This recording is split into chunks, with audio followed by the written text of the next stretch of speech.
All right, good morning, ladies and gentlemen. Welcome to the Malaysia Economic Strategic Outlook Forum, MESOF. This year, it's our second installment, MESOF 2021. MESOF is an annual forum held at the beginning of each year to enable business leaders, investors, entrepreneurs, corporate managers, and strategic planners to feel the pulse of the economy and to take stock of the nation. 2021 has been a very interesting year. I think we all wanted 2021 to be a reset year, but I think it has been a very interesting year nonetheless, following the COVID-19 pandemic last year. So this will be a timely period to review and assess how the COVID-19 pandemic will impact on the Malaysian economy and the key economic sectors. We will also be apt and timely to discuss and evaluate the political situation of the country. MESOF 2021 will enable participants to exhibit key trends, major challenges, and contributions that will impact the country in 2021. It will enable companies and businesses to better plan for the future and make better and more informed business and investment decisions. To kick us off for this morning, we have Tan Sri Yeoh, President of the ASI Strategic Institute for Asia Pacific, to deliver his welcoming speech.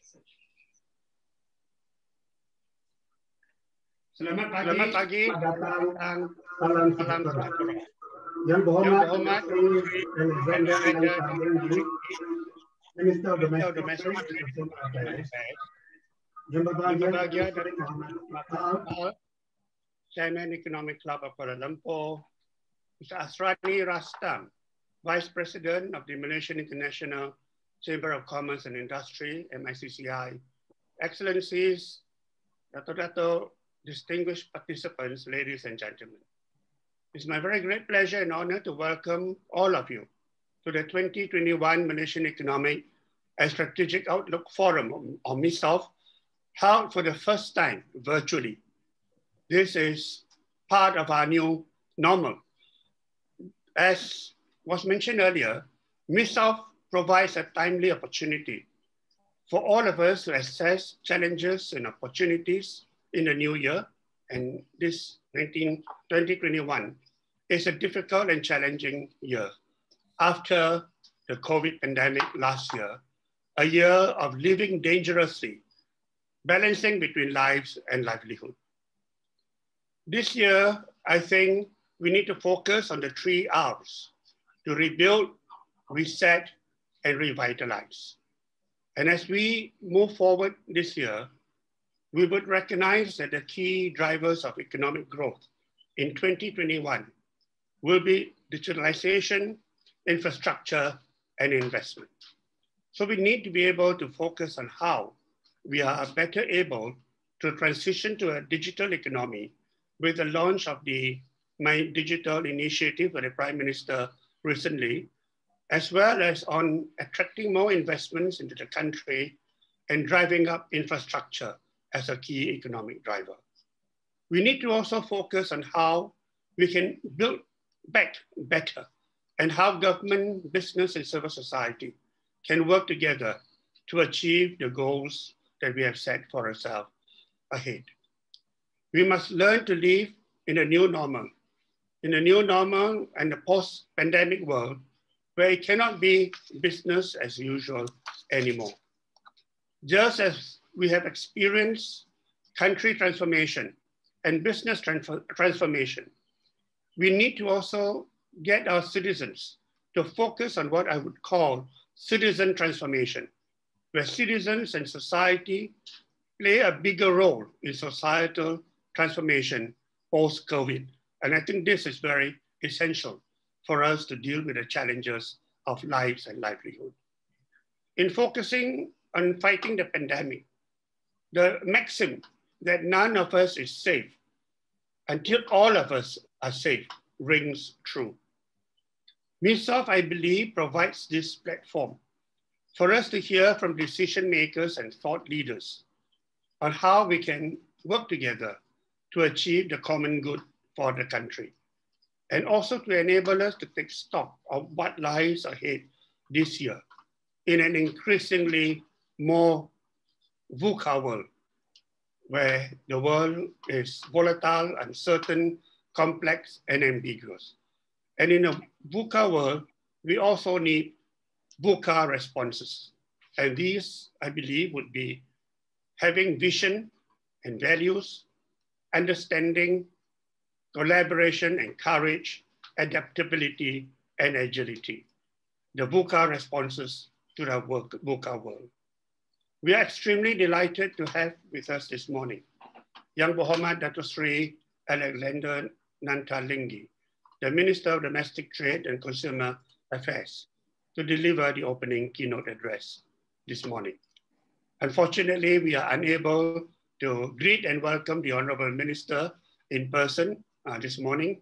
We are so delighted, sir, that you are able to join us on Zoom to deliver your keynote address. So once again, I wish to thank the Honorable Minister.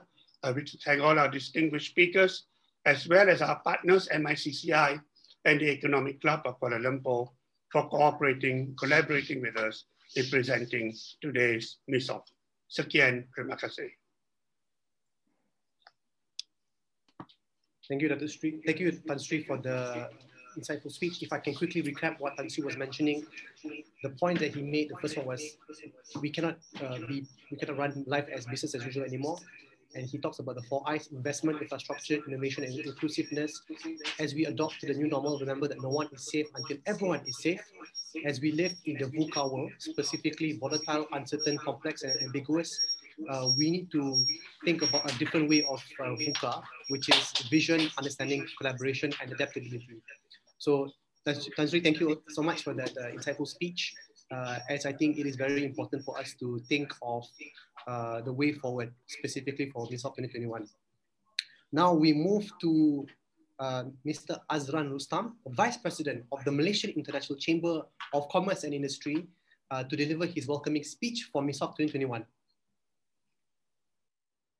Thank you. Selamat pagi, Assalamualaikum warahmatullahi wabarakatuh. Good morning to everybody, Tan Sri, Dato Sri, and all. On behalf of the Malaysian International Chamber of Commerce and Industry, allow me to firstly welcome all of you to this forum today, albeit virtually, albeit in this new normal that we have. It is with great honor that the MICCI is co-organizing and supporting this forum, which comes very much at one of the most critical periods in the entire economic, political, and social history of Malaysia. The country continues to face the full force of the COVID-19 pandemic, as we all know, challenging every part of our social and economic fabric, and really raising questions about governance and administration of the country. The timing is right that we ask the question now, really. Where do we go from here? This after we had faced a year of turmoil with the uncertainties dealing with the control measures taken to contain the pandemic.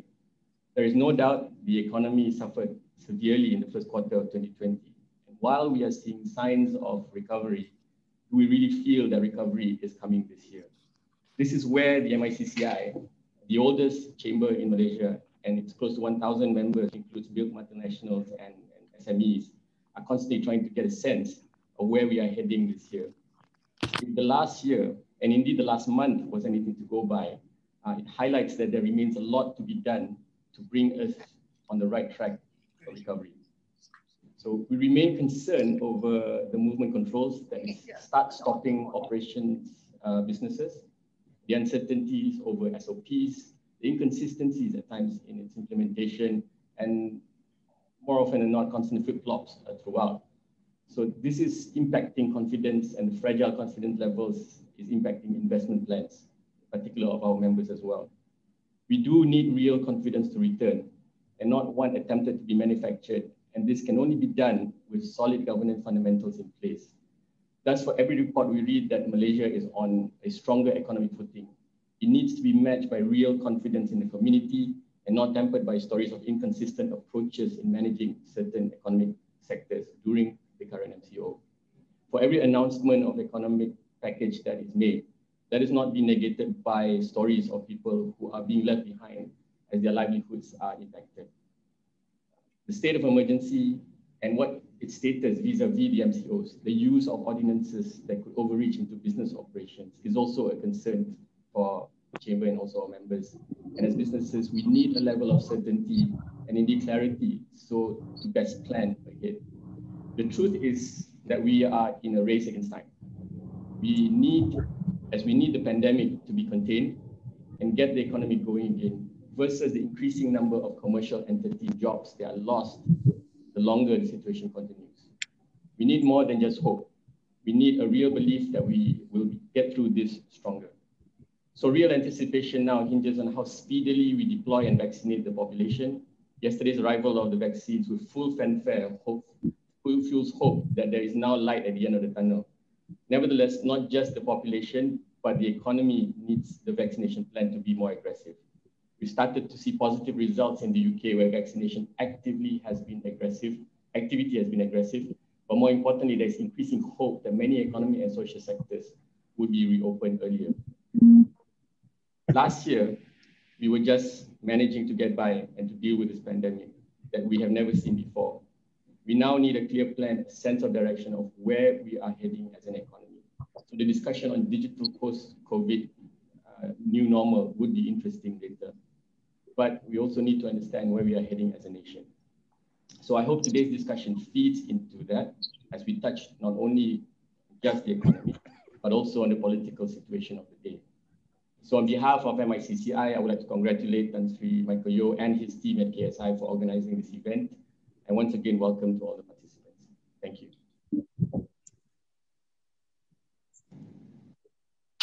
Thank you, Mr. Azrani Rustam. If I can quickly just recap the main points of your speech, which I thought was very interesting, was that first of all, MCII is the oldest chamber of commerce in Malaysia, and I think that's already by itself it's a fun fact. Your point on having a solid government's fundamentals in place is key, and we cannot afford cosmetic changes. I thought that was a very strong point. And your point on having a clear strategic direction for the country, and knowing where we are heading as a country, takes back the point that I think this is important for not just businesses but also for society, that we know where we're going as a nation. Because if we don't know where we're going, then we will be left behind. So thank you, Mr. Azrani, for that very insightful speech. Right now we are transitioning to our guest of honor. So, ladies and gentlemen, we have the great honor and pleasure of having the Minister of Domestic Trade and Consumer Affairs, YB Dato Sri Alexander Nanta Linggi, to deliver the opening keynote address. Dato Sri's speech is entitled Strengthening Consumer Protection and Domestic Trade Promotion. Dato Sri, dipersilakan. Right. Thank you, Encik Zaim, our MC for this forum. Very good morning and salam sejahtera. Tan Sri Michael Yeoh, the President of the Kingsley Strategic Institute, the KSI, Encik Azrani Rustam, the Vice President of Malaysia International Chamber of Commerce and Industry, Your Excellencies, distinguished guests and speakers, ladies and gentlemen. Once again, I'd like to say a very good morning to everyone. And I'd like to start off by conveying my gratitude to Tan Sri Michael Yeoh and the KSI for inviting me to today's event and to provide the opening keynote address at the year 2021 Malaysia Economic and Strategic Outlook Forum. I understand that the first session by Mr. Richard Record and Dato Sri Dr. Muhammad Uzair will be on the new normal economy. And in my opinion, the new normal economy will and is leveraging on the digital economy. And let me begin by highlighting how Malaysia is an attractive market for e-commerce in Southeast Asia due to its dynamic economy, developed infrastructure for digital technologies, qualified talent pool, and a sizable young population. Malaysia has approximately 25.84 million active internet users, and that's about 80% of our population. And the population has extremely high rates of mobile phone penetration. of the 32.25 million Malaysians, 25 million are social media users, and 40.24 billion mobile subscriptions, and 24 million use social media on their mobile devices. Malaysia's e-commerce sector is on a growth trajectory and is already benefiting from the implementations of programs under the National E-commerce Strategic Roadmaps, 6 trust areas. The National E-commerce Council, NECC, comprised of various ministries and agencies, was established to drive the implementation of the roadmap towards doubling Malaysia's e-commerce growth rate. Malaysia's e-commerce market had, in fact, tripled in size since the year 2015 by exceeding US dollars 3 billion in the year 2019, and is forecasted to reach USD 11 billion in the year 2025. The roadmap outlines the government's intervention in 6 trust areas. 1, to accelerate seller adoption of e-commerce. 2, increase adoption of e-procurement by e-businesses. 3, lift non-tariff barriers. There is e-fulfillment, cross-border, e-payment, consumer protection and such. 4, realign existing economic incentives. And 5, make strategic investments in select e-commerce players. And 6, promote national brand to boost cross-border e-commerce. Now, this growth trajectory was in fact strengthened by the global pandemic and the ensuing lockdowns or movement control orders in its various guise that have interrupted and disrupted the traditional commerce and transactions. The My Digital and the Malaysia Digital Economy Blueprint, the MDE Blueprint, was recently launched by the Yang Amat Berhormat, the Prime Minister of Malaysia, on the 19th February, just a couple of days ago. Under the blueprints, the establishment of a 4IR and a Digital Economy Council will ensure that Malaysia is heading in the right directions in terms of digitalizations. The ministry will play an important role, especially in facilitating digital technology adoption by businesses. Under My Digital, wholesale and retail initiatives are to be undertaken by various ministries, including our ministry, the Ministry of Domestic Trade and Consumer Affairs, and are as follows. 1, to enhance consumer data protection and rights in e-commerce. 2, equip existing workforce with the 4IR skill set for wholesale and retail sector. And 3, develop 4IR adoption program for the wholesale and the retail sector. 4, leverage blockchain to establish transparency in data disclosure across supply chain for wholesale and the retail sector. 5, that is to provide a competition regime fit for the future digital economy. And 6, the research and development and commercializations in second generation advanced materials used for packaging with a focus on bioplastics. With the prevalence of the COVID-19 pandemic, many have opted for online shopping as their primary shopping method to satisfy their buying needs, while attempting to keep safe from the virus. As more and more online retailers emerge in this ever-growing and ever-advancing market, the number of online shoppers has increased as well. As a result, instances of online retailers taking advantage of their customers using unethical or even illegal advertising or marketing tactics to attract more customers has also increased as well. Online retailers have so many ways to increase their chances of profit making by using pricing strategies such as a yo-yo pricing. That is increasing the price of their products or supply is low, and then decreasing the price after the supply increases. And also the predatory pricing. Now, predatory pricing occurs when online businesses lower their price of their products below the manufacturing cost in the hopes that it will drive their competitors out of business. Another strategy that is often deployed is when unscrupulous retailers mislead customers or consumers through fake or misleading discounts, which many consumers are unaware of.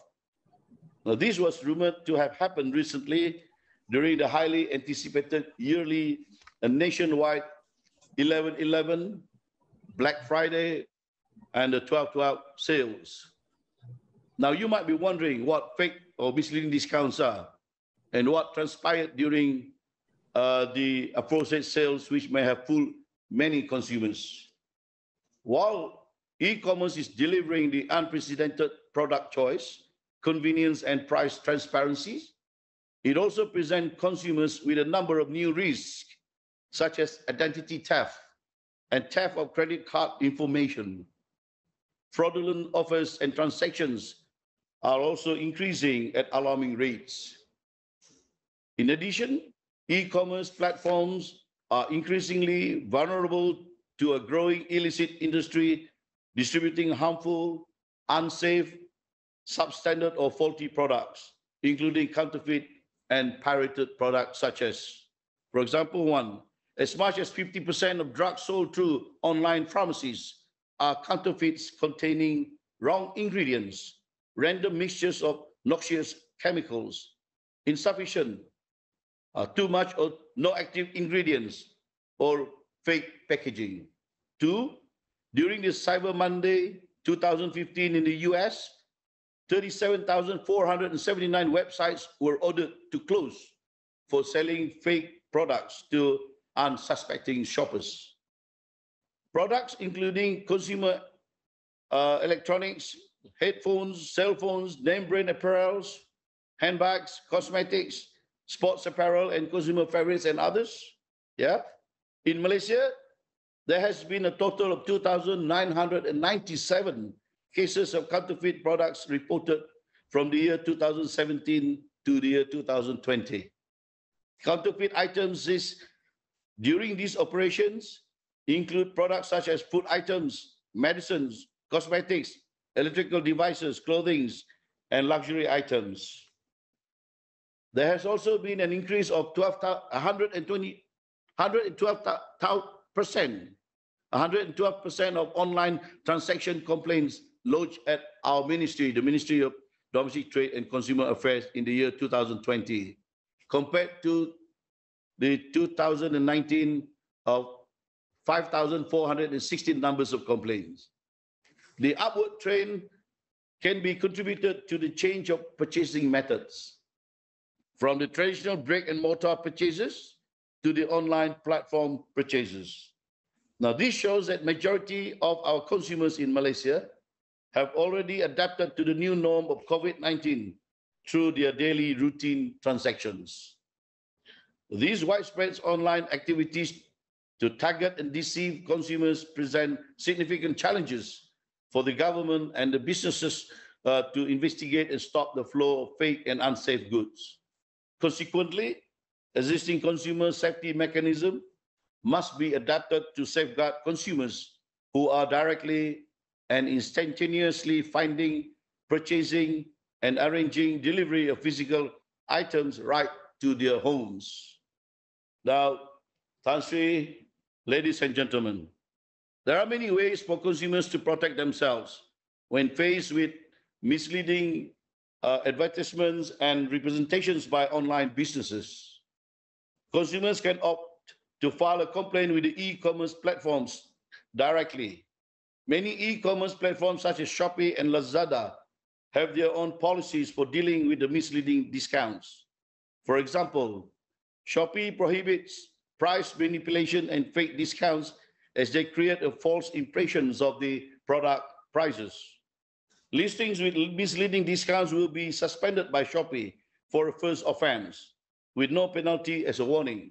However, if there is any subsequent offense by the seller in the future, all listings found with the behavior of misleading discounts will be deleted, as it would be prohibited as a prohibited listing. Similarly, sellers on Lazada are not allowed to offer misleading discounts during the campaign period, such as 11/11, 12/12, and etc. Lazada may remove the products from listing if the sellers are found to be in breach of the policy.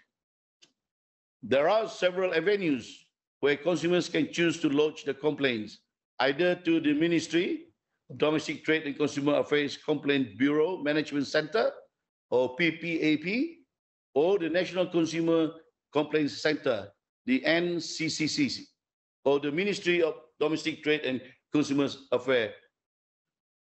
PPAP is official ministry's complaint channel and was established on May 26, 2010. Now, this center is staffed with personnel that manages various complaints channels, such as the call hotline 1-800-886-800, the Aduan system, the emails, the WhatsApp application, and walk-in complaints. Complaints made through these channels are duly investigated by the ministry enforcement officers, and results are then channeled back to the parties involved. On the other hand, the NCCC, which is a non-profit organization in Malaysia, is a local complaint center aimed at helping consumers solve their problems and complaints without resorting to government intervention. They act as mediators to help consumers and businesses resolve disputes. Consumers can also file redress claims to the Tribunal for Consumer Claims, or called the Tribunal, against sellers, manufacturers, service providers for any loss suffered by the consumers in respect to goods and services purchased or acquired. The Tribunal, an independent body established under the Consumers Protection Act 1999, provides an alternative forum to the civil court for consumers' redress claims in an inexpensive, simple, and fast manner. As in the year from the 2015 until January 2021, the Tribunal has received 32,135 claims for the amount of a little bit over than 173 million ringgit, and has given awards for the value of 47.2 million ringgit. Now, although there are a number of ways for consumers to protect their interests while encountering fake and misleading discounts, consumers themselves ought to be circumspect and careful when buying goods and services online, and to undertake their own research on pricing of products, as questionable businesses that use questionable tactics have turned up in droves in these days and age. Online shopping platforms should also consider improving their policies when it comes to allowing the businesses using the platform to arbitrarily price their product. These platforms should heighten their controls over these businesses so that when a problem such as fake or misleading discount arises, these issues may be dealt with in a speedy and a satisfactory manner to the consumers affected by such tactics. Now, ladies and gentlemen, one area of which the ministries pays close attention to is the promotion of domestic trade. The Buy Malaysia campaign is a follow-up of a Buy Malaysian Products campaign, or campaign Beli Barangan Malaysia, KBBM, which was launched in the year 1998. The rebranding campaign aims to encourage consumers to buy made in Malaysia products and help local entrepreneurs to face the less favorable economic growth. It is also to raise public awareness of the quality of goods and services that is offered in Malaysia on par with international standard. The implementation of this campaign for this year involves two main approaches, which are awareness campaign in the mass media, electronic media and the print media, and the social media, as well as the implementation of the Buy Malaysian product campaign through retail sectors. Now, the response from the retail sectors all across Malaysia was very encouraging, which the Ministry of Domestic Trade and Consumer Affairs managed to form a strategic partnership with 15 major retailers and 3 major e-commerce platforms. And they have participated in the Buy Malaysia campaign ever since the launch of the Buy Malaysia campaign on July 2020 by the Yang Amat Berhormat Perdana Menteri. In supporting this campaign, the participating retailers will have their internal BMC campaign in their own stores nationwide, which include Made in Malaysia point of purchase advertisement display, tagging, and labeling of Malaysia-made products at the shelves. Apart from retailers and marketplaces, the Ministry of Domestic Trade and Consumer Affairs also collaborates with retail industry players, especially shopping malls across the country. And many major shopping malls nationwide have continued to support this campaign by offering highly attractive bargains, incentives, and rewards for shoppers to help revitalize the retail sector that were badly affected by the coronavirus pandemic. The campaign Beli Barangan Malaysia, or KBBM, plays an integral role in recovering our economy as it aims at promoting local products and encouraging consumers in the country to prioritize on purchasing goods made in Malaysia. As such, our ministry has set high sales target of more than 2 billion ringgit sales value for KBBM in this year, in the year 2021. And to complement the implementation of KBBM, the ministry has also organized the campaign Jualan Malaysia, KJM, simultaneously as one of the comprehensive initiatives to restore and revitalize the retail sector in the country.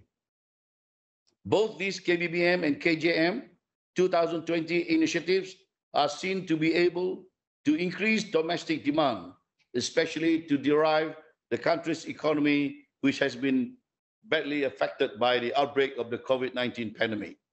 Our objectives of organizing this campaign is to stimulate the growth of the domestic economy by increasing the purchases of local goods while helping the industry to boost activities of the affected retail sectors during the MCO period.